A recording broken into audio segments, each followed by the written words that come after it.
Greetings, ghouls and gals. Pull out your picks, comb your beards, and show me your grudging faces. Today, we're going over the dwarves in our penultimate End Times video. This one has been a long time coming, and to be honest, I have been purposefully avoiding it because I know, out of all the factions out there, I'm pretty sure a lot of you love the dwarves the most, or you're willing to go to war for them. Either way, I'm not trying to end up with a grudge here.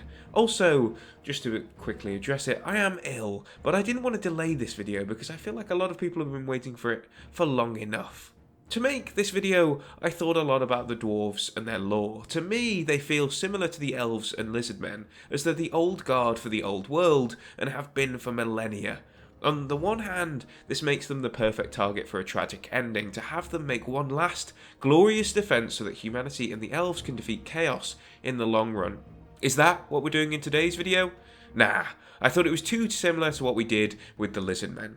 Once again, to give you the proper story from the beginning of the end times, we're time travelling back a bit. I won't spend long here, as from the Skaven video, you should be pretty aware of what happens to most of the dwarf holds. Essentially, from the rats unifying, the greenskins falling under Grimgor's banner, and Nagash rising once more, the dwarves are prime targets for slaughter.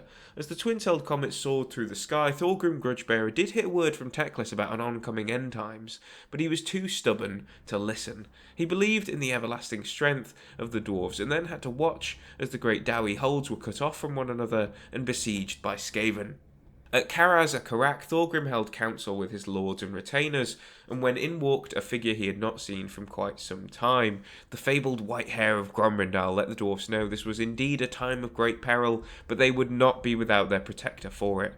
The White Dwarf and Thorgrim then held a meeting in private, where Thorgrim accosted himself for being stubborn and foolish, and told Gromrindal that he should be the one to lead the dwarves now. He thrusts the Book of Grudges into the old dwarf's hands, and the next morning he marches out with those willing to give their lives so that a caravan led by Gromrindal could escape the fall of Karak and tell the other dwarves their story. The survivors had a perilous journey ahead of them, but they were soon joined by the armies of the other dwarf holds. Upon hearing word of Thorgrim's sacrifice, the Dowie lords that remained did as their king did, and abandoned their holds so that they might settle their grudges and avoid the slow deaths of siegers. Many have been lost at this point, though, and alongside Ungrim Ironfist, a good chunk of those that remain have taken slayer oaths in their shame to stop the Skaven assaults.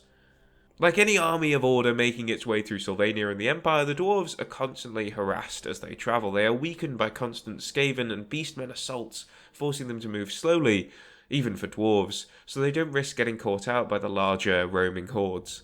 Still, the dwarves are great and mighty allies to the Empire, as they soon prove when they arrive to aid Karlfrans in kicking Archaon's army out of Middenheim. They batter down the armies of chaos, crunching bones with their hammers and axes, and from afar their thunderers tear through armour and thick flesh alike. They attack with all the hatred in their hearts, and yet the dwarves are still clearly a shadow of their former selves. They have lost much in the end times already, and unlike the lizardmen, they can't just fly their homes to a new planet. After the Battle of Nordheim and the loss of the Slayer King, the dwarves have few central figures to look to in these dark times. Gromrindal still leads them, supported by Joseph Bugman and Gottschalk Gurnason. Felix Jaeger remains by the dwarves' side, and he believes that these are their final days. They show no fear, nor cowardice in facing annihilation, and yet they may not be able to defy it all the same. At Talabheim, the dwarves keep up their fighting. They help the Empire elves and Cathay keep the Skaven from attacking beneath, while keeping the greenskins at bay outside the walls. The dwarves mostly take it upon themselves to be at the front lines during a lot of these skirmishes. The Slayers see it as their chance to fulfill their oaths, and the rest of them have grudges that need to be taken out. During the night raid on the greenskin camp, the dwarves purposefully aren't told of the plan to keep Skarsnik as a hostage, and Gromrindal is furious when he sees the Night Goblin tied up, safe inside the city walls. Karlfrans manages to talk the enraged dwarf down from leaving the Order Tide entirely, but no dwarf is happy about this. Skarsnik is better dead, even if it means that his army would continue to attack Talabheim.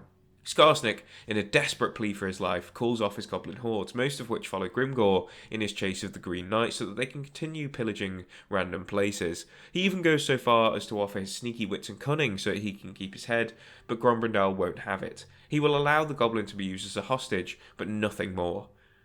Just as the forces of Order think they've dealt with one problem, another foe rears its head. As we left the last video, Archaon and Be'lakor are ready to attack with their newly empowered horde. It seems that Talabheim will become the grave for most of our heroes, as even with the magical might they have on offer, without a good chunk of the Bretonnians, Cathay's dragons, and even the faster elven troops, Order is massively outmanned and outmatched.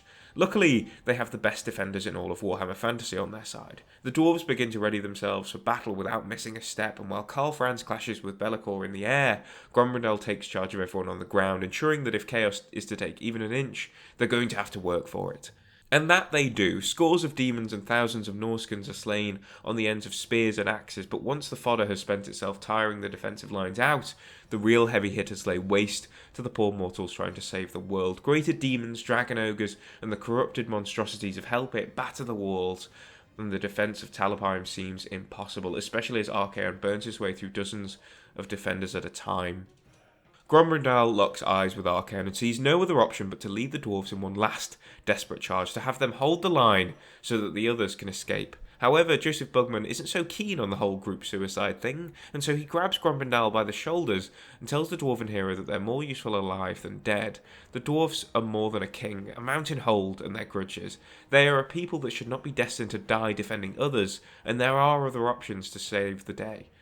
Grombrindal sees sense and allows Bugman to lead him back towards the main keep, where they head down into its depths to find an imprisoned Balthazar Gelt. After revealing his powerful but dangerous sorceries in front of Karl Franz, even if it was to save his life, Gelt has been left in a cell while Franz decides what to do with him. It would be quite hypocritical for Franz to kill Gelt, as he is fighting alongside Vlad von Karstein after all. But then again, the Master of Metal is meant to be his closest advisor, and his trust has been betrayed. Gelt feels shame for that, but he also believes he has done what needed to be done. There is hope for the world yet, but to save it, sacrifices will need to be made.